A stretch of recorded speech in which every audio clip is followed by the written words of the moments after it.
اعوذ باللہ من الشیطان الرجیم، بسم اللہ الرحمن الرحیم۔ اس سے پہلے والے درس میں گزرا تھا کہ مبنی کن کن فعل کو کہا جاتا ہے اور جتنے حروف ہیں ان کو مبنی کہیں گے یا معرب۔ تو بتایا گیا تھا کہ جتنے بھی حروف ہیں وہ مبنی ہیں، اور اس میں غیر متمکن بھی مبنی ہے، فعل ماضی بھی مبنی ہے، فعل مضارع کے دو صیغے یعنی نون جمع مؤنث اور نون تاکید متصل ہو تو یہ کیا ہے، مبنی ہے۔ اور اس کے بعد اس میں غیر متمکن کی بھی بحث گزری تھی، اور جس میں سے اس میں غیر متمکن کی 8 قسمیں بیان ہوئی تھیں۔ اس میں سے پہلی قسم گزر چکی تھی، مضمرات، ضمیریں کتنی ہیں اور کیسے کیسے استعمال ہوتی ہیں۔ ضمیروں کی 5 قسمیں تھیں، وہ بیان کر دی گئی ہیں۔ اب آج جو ہے اس میں غیر متمکن کی دوسری قسم اسماء اشارات ہے۔ کہتے ہیں اس میں غیر متمکن کی دوسری قسم اسماء اشارات۔ اسماء اشارات کسے کہتے ہیں؟ اسم اشارہ اس اسم کو کہتے ہیں جو ایسی چیز کے لیے وضع کیا گیا ہو جس کی طرف اشارہ کیا جائے، ایسی چیز کے لیے وضع کیا گیا ہو جس کی طرف اشارہ کیا جائے۔ اب یہ اشارہ 2 طرح کا ہوگا، اشارہ نزدیک کے لیے ہوگا یا اشارہ دور کے لیے ہوگا۔ جیسے اشارہ قریب، کہہ رہے ہیں اشارہ جب کیا جائے قریب کے لیے، نزدیک کے لیے، تو استعمال ہوتا ہے ھذا واحد کے لیے، واحد مذکر کے لیے، ھذان تثنیہ مذکر کے لیے، 2 آدمی کے لیے۔ کہہ رہے ہیں ھذین تثنیہ مذکر کے لیے، ھذان اور ھذین یہ دونوں کیا ہے، تثنیہ مذکر کے لیے استعمال ہوتے ہیں۔ ھذہ مؤنث کے لیے، ھاتان ھاتین یہ دونوں کیا ہے، مؤنث کے لیے استعمال، ھاتان و ھاتین یہ دونوں تثنیہ مؤنث کے لیے استعمال ہوتے ہیں۔ جب 2 عورتیں ہوں، 2 مؤنث ہوں اور نزدیک بیٹھی ہوں تو کہیں گے ھاتان یا ھاتین۔ اور کہہ رہے ہیں ہؤلاء، ہؤلاء کیا ہے، یہ نزدیک کے لیے استعمال ہوتا ہے یعنی جمع کے لیے۔ اب چاہے اس میں مؤنث کے جمع ہو سب یا مذکر کے لیے، یہ تمام کے لیے استعمال ہوتا ہے، ہؤلاء مذکر ہو یا مؤنث کے لیے۔ یہ اشارہ کس کے لیے؟ یہ اشارہ قریب کے لیے۔ اشارہ بعید کیا ہے؟ ذالکہ، ذالکہ کس کے لیے استعمال ہوتا ہے؟ اگر کوئی مرد یا کوئی جو ہے مذکر بیٹھا ہے تو اس کے لیے کیا بولیں گے؟ ذالکہ، یعنی وہ ایک ہے، یا ذانکہ، ذانکہ یا زینکہ۔ ذانکہ یعنی 2 کے لیے، 2 مذکر کے لیے تثنیہ مذکر، اور زینکہ یہ بھی جو ہے تثنیہ مذکر کے لیے استعمال ہوتے ہیں، یعنی 2 سے لیے ذانکہ زینکہ یہ دونوں تثنیہ مذکر کے لیے استعمال ہوتے ہیں۔ تلکہ یہ مؤنث واحد کے لیے استعمال ہوتا ہے، تانکہ تینکہ یہ دونوں صیغے تثنیہ مؤنث کے لیے استعمال ہوتا ہے۔ پھر اس کے بعد کہتے ہیں اگر جو ہے چند مؤنث یا مذکر دور ہوں تو ان کے لیے استعمال ہوتا ہے اولئک، یعنی جمع مذکر ہو یا مؤنث سب کے لیے اس کیا ہوگا، استعمال ہوگا۔ اگر دور ہیں تو اولئک، یہ دوسری قسم ہو گئی اس میں غیر متمکن کی۔ تیسری قسم اس میں غیر متمکن کی اسماء موصولہ ہے۔ اسماء موصولہ کسے کہتے ہیں؟ اسم موصولہ وہ اسم ہے جو بغیر صلہ کے جملے کا پورا جز نہیں بنتا، ٹھیک، اور صلہ جملے خبریہ ہوتا ہے، یعنی بغیر صلے کے جملے کا پورا جز نہیں بنتا اور صلہ جملے خبریہ ہوتا ہے، جس میں ایک ضمیر ہوتی ہے جو موصول کی طرف لوٹتی ہے، جیسے جاء الذی ابوہ عالم، جاء فعل ماضی، الذی کیا ہے، اس میں موصول ہے، جو جاء وہ آیا، جو الذی جو کہ ابوہ جس کا باپ کیا ہے، عالم، یعنی ابوہ میں جو ہے یہ کس کی طرف پلٹ کے جا رہی ہے، الذی اس میں موصول کی طرف، وہ آیا کہ جس کا باپ وہ کیا تھا، عالم تھا۔ تو یہ پورا مل کے کیا ہو گیا، جملہ، یہ کیا ہو گیا، جملہ خبریہ، ابوہ عالمون، یہ پورا مل کے کیا ہو، جملہ خبریہ، اور یہ صلہ واقع ہو رہا، آیا وہ ایک مرد جس کا باپ عالم تھا۔ اب کہہ رہے ہیں نمبر 1، الذی وہ ایک مرد کے لیے استعمال، الذی کیا ہے، ایک مرد کے لیے استعمال، اللذان اللذین 2 مرد کے لیے استعمال ہوتا ہے، الذین تمام مرد کے لیے استعمال ہوتا ہے۔ نمبر 2، اللتی وہ ایک عورت، اللتان اللتین وہ دو عورتیں، اللتان اللتین وہ دو عورتیں، اللاتی اللواتی یہ کیا ہے وہ تمام عورتیں، ٹھیک، اللاتی واللواتی وہ تمام عورتیں۔ نمبر 3 ما، اب کہہ رہے ہیں ما بھی ما موصولہ ہے، کہہ رہے ہیں ما بمعنی الذی، ما بھی الذی کے معنی میں استعمال ہوتا ہے غیر ذوی العقول کے لیے، یعنی غیر ذوی العقول جن کے پاس عقل نہیں ہے وہ یہ ما ان کے لیے استعمال ہوتا ہے۔ نمبر 4 من، کہہ رہے ہیں من بمعنی الذی ہے لیکن ذوی العقول کے لیے استعمال ہوتا ہے، من بمعنی الذی ہے لیکن ذوی العقول کے لیے استعمال ہوتا ہے۔ نمبر 5 ایو و ایتو، ان کی 4 حالتیں ہیں، ایو و ایتو کی 4 حالتیں ہیں، 3 حالتوں میں معرب اور 1 حالت میں مبنی ہوگا، 3 حالتوں میں کیا رہے گا معرب اور 1 حالت میں مبنی ہوگا۔ اور پانچویں نمبر پہ کیا ہے، اور وہ الف لام جو اس میں فاعل اور اس میں مفعول پر داخل ہو وہ بھی کیا ہے الذی کے معنی میں ہوتا ہے، جیسے الضارب والمضروب، الضارب جو کہ مارنے والا ہے، والمضروب جو کہ مارا گیا ہے، تو الف لام یہاں پہ کیا ہے الذی کا معنی دے رہا ہے۔ نمبر 7 قبیلے بنی تے کے لغت میں ذو بمعنی الذی ہے، جو قبیلے بنی تے ہیں ان کے لغت میں کیا ہے ذو بمعنی، ذو بھی کیا ہوتا ہے بمعنی الذی، یعنی الذی کے معنی میں ذو بھی استعمال ہوتا ہے، جیسے جانی ذو ضربک، جانی الذی یعنی جانی الذی ضربک، وہ آیا کہ جس نے تم کو مارا، تو ذو یعنی سمجھ لیجئے بمعنی الذی ہے کس کے نزدیک بنی تے کے نزدیک۔ اب تمرین، ان الفاظ میں ضمیروں کی قسموں اور اسماء اشارہ و اسماء موصولہ کو الگ کریں، جیسے انا قائم، انت غلام زید، انا کیا ہے ضمیر مرفوع منفصل، ٹھیک، اسی طریقے سے انت غلام زید، یہ اس میں ہمیں ضمیر کو تلاش کرنا ہے کہ کون سی ضمیر ہے، 5 ضمیریں ہیں ان میں سے کون سی ضمیر ہے یہ ہم کو بتانا ہے۔ جیسے انا کیا ہے ضمیر مرفوع منفصل ہے، ٹھیک، انتا بھی ضمیر مرفوع منفصل ہے، اسی طریقے سے اور آپ کو بتانا ہے۔ پھر کہہ رہے ہیں کہ اس میں غیر متمکن کی چوتھی قسم کیا ہے، اس میں غیر متمکن کی چوتھی قسم اسماء افعال ہیں۔ اسماء افعال کسے کہتے ہیں، اسماء افعال ایسے اسم ہیں جن میں فعل کے معنی پائے جائیں، یہ 2 قسم پر ہیں، جن میں فعل کے معنی پائے جائیں، اسماء افعال ایسے افعال ہیں جن میں فعل کے معنی پائے جائیں، اور یہ اس کی 2 قسمیں ہیں۔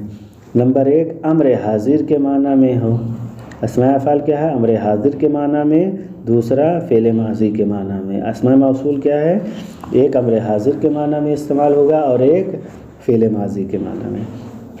امر حاضر کے معنی میں جیسے رویدہ بلا، یہ امہل کے معنی میں ہیں، یعنی تو چھوڑ، رویدہ بلا یہ امہل کے معنی میں ہے، یعنی تو چھوڑ، ٹھیک، امر کے معنی۔ حیل و حلم یہ دونوں ایتے کے معنی میں ہیں، یعنی تو آ، یعنی تو آ، ٹھیک، ایتے کے معنی میں ہے۔ دونکا اور ہا یہ دونوں خذ کے معنی میں ہے، یعنی تو پکڑ، خذ یعنی تو پکڑ، دونکا اور ہا یہ دونوں کس کے معنی میں، خذ کے معنی میں، یعنی تو پکڑ۔ علیکا یہ الزم کے معنی میں ہے، یعنی تو تجھ پر لازم ہے، یعنی تجھ پر لازم ہے کہ تو پکڑ، ٹھیک، تو یہ الزم، علیکا کس کے معنی پر ہے، یہ الزم کے معنی پر ہے۔ اب کہہ رہے ہیں فعل ماضی کے معنی میں، جیسے حیہات بمعنی بعودہ دور ہو جا، حیہات بمعنی بعودہ یعنی دور ہو جا۔ شتان بمعنی کس کے، شتان کس کے معنی میں ہے، شتان افترقہ یعنی جدا ہوا، ادھر پلٹ دیجئے صفحہ نمبر ادھر ہے اس کا 19 کا،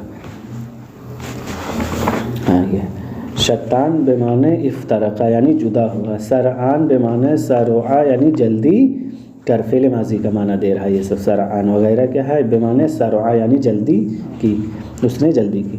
اب کہہ رہے ہیں کہ اس میں غیر متمکن کی 5ویں قسم اس میں غیر متمکن کی اسماء اصوات ہیں۔ اصوات کس کی جمع ہے؟ اصوات صوت کی جمع ہے۔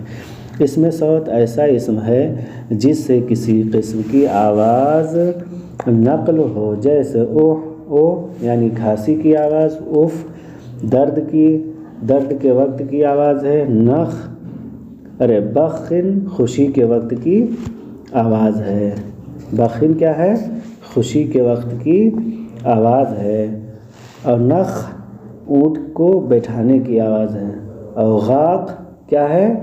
کوے کی آواز ہے۔ اب کہہ رہے ہیں یہ تو آواز کے سلسلے میں ہو گیا، یعنی پہچاننے کا طریقہ۔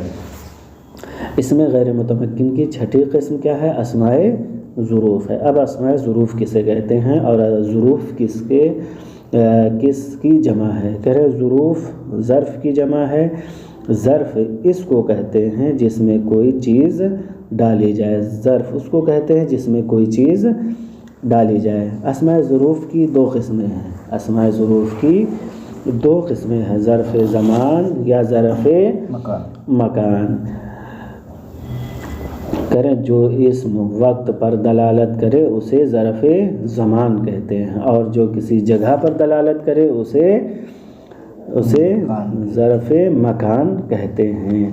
تو ظرف زمان ظرف مکان کیا ہوا؟ جو وقت پر دلالت کرے اسے ظرف زمان، اور جو مکان پر دلالت کرے، کسی جگہ پر دلالت کرے تو اسے ظرف مکان کہتے ہیں۔ ظرف زمان جیسے اذ بمانے جس وقت، اذا بمانے جبکہ، متی بمانے کس وقت، اور کب، کیفا بمانے کیا حال ہے، ایانا بمانے کب، امسے بمانے کل گزشتہ، اور کہہ رہے ہیں مز اور منذ بمانے فلا زمانے کے شروع سے، قطن بمانے کبھی بھی، عوض آئندہ زمانہ کا احاطہ کرنے اور ماضی کے معنی میں بھی آتا ہے، قبل بمانے پہلے، بعد بمانے بعد، اور کہہ رہے ہیں ظرف مکان جیسے حیث بمانے جس جگہ، حیث بمانے جس جگہ، قدام بمانے آگے کی جگہ، تحت بمانے نیچے کی جگہ، فوق بمانے اوپر کی جگہ۔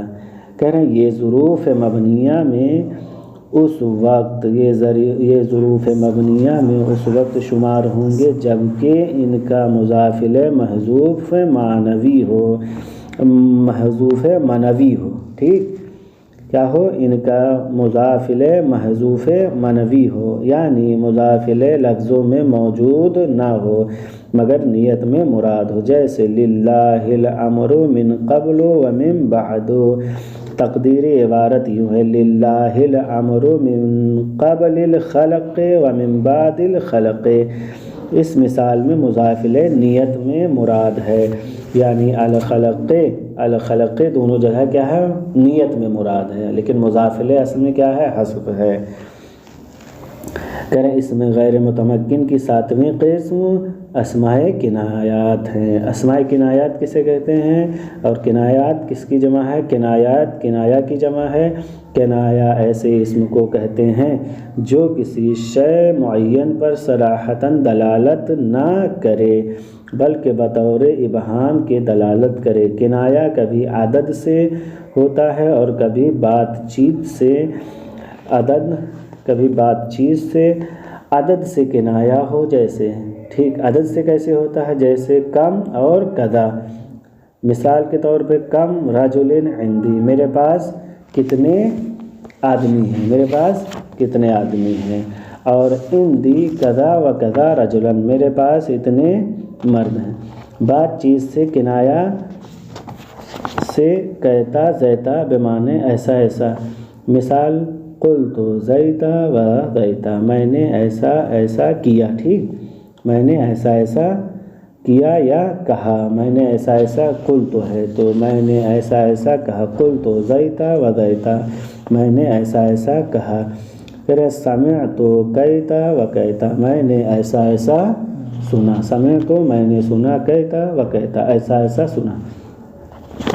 کہہ رہے ہیں کہ کم کی دو قسم ہیں۔ کم کی کتنی قسمیں ہیں؟ کم کی دو قسمیں ہیں، کم استفہامیہ اور کم خبریہ۔ کم استفہامیہ کسے کہتے ہیں؟ کم استفہامیہ سے کسی عدد کے بارے میں سوال کرنا مقصود ہوتا ہے، جیسے کم رجلن عندک یعنی تمہارے پاس کتنے آدمی ہیں. کم استفہامی یعنی اس سے کیا ہوتا ہے, کسی کے بارے میں سوال پیدا ہوتا ہے کہ کم رجلن عندک تمہارے پاس کتنے آدمی ہیں. اور کم خبریہ سے کسی عدد کی خبر دی جاتی ہے, جیسے کم رجلن عندی, یہاں پر کم خبریہ مراد ہے نہ کہ کم استفہامیہ.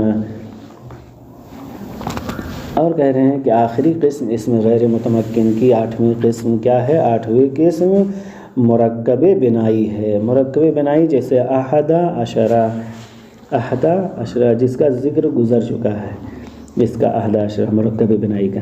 کہہ رہے فائدہ کیا ہے؟ فائدہ اس کا جو ذکر ہوا ہے یہ 8 قسمیں, اس کا فائدہ کیا ہے؟ کہہ رہے مضمرات, اسماء اشارات, اسماء موصولہ, اسماء اثبات اور اسماء ظروف, اسماء کنایات. مرکب بنائی 7 قسمیں مبنی اصل حروف کے مشابہ ہیں. یہ 7 قسمیں کیا ہے؟ مبنی الاصل سے مشابہت رکھتی ہیں, یعنی یہ مبنی ہی ہیں تمام کے تمام. کیونکہ جس طرح حروف اپنے معنی بتانے میں دوسرے کے محتاج ہوتے ہیں, ایسے ہی یہ 7 قسمیں اپنے معنی سمجھانے میں دوسرے کے محتاج ہیں.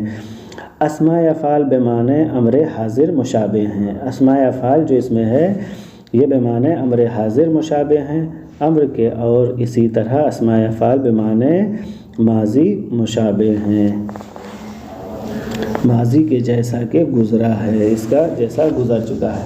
تو یہ جو ہے مبنی الاصل 7 قسمیں کیا ہیں؟ یہ مبنی الاصل سے شباہت رکھتی ہیں. اسماء افعال کیا ہے؟ امر حاضر سے شباہت ہے, اس کی مشابہت ہے, اور اسماء افعال بمعنی ماضی مشابہ ہے, ماضی سے مشابہت رکھتا ہے. اس کی تمرین یہ ہے کہ آپ جو ہے ان الفاظ میں اسم غیر متمکن کی قسموں کو الگ کریں. جیسے کیا ہے اس میں بتایا ہے, شتان زید عن عمرین. شتانہ جس کے معنی ہے افترقہ کا معنی ہے, ٹھیک. افترقہ یعنی جدا ہوا. تو کیا ہے؟ شتان زید عن عمرین, زید عمر سے جدا ہوا. یہ کون سی قسم ہے؟ 4تھی قسم ہے اسماء افعال. اسماء افعال میں 2 قسمیں بتائی گئی تھیں, امر اور فعل ماضی. یہ فعل ماضی کی قسمیں ہیں. اسی طریقے سے ہیہات یوم العید, بلا زیدن وغیرہ وغیرہ. ان تمرین کو کرنا ہے اور الگ کرنا ہے کہ کون سے اس میں غیر متمکن پائے جاتے ہیں 8 میں سے. وصلی اللہ علی محمد وآلہ الطیبین الطاہرین.